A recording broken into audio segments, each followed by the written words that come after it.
అన్నట్టుగా పోయి పెంట పొందల వారవత అంత కడిగే గాడి నీకు వాళ్ళు అన్నం అయితే పేరే ఉంటే పుణ్యమే ఉంటది. ఏం పుణ్యమరా? అరే వాళ్ళు అన్నం తింటే వాళ్ళ తిన్న ఇస్తారు, మనం తింటే మన పుణ్యలోకం అంటారు. వాళ్ళకి ఇస్తారు చివరముండా తిన్న వరకలు పందుకే వేసుకోర్రా.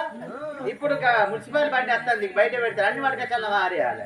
అంత గలీజ్ చేస్తుర్రా, గలీజ్ చేస్తున్నారు. గోసేట్టుకుంటాను నీ అసలు మా అత్తకేం పుట్టిందో మరి దెబ్బ దెబ్బ ఇంటికాడ చాయ్ చేస్తుంది ఇంత వంటశాల గదిలో. ఏందో మా అత్తకేం పుట్టిందో ఎందుకో వెళ్తాన్నా అని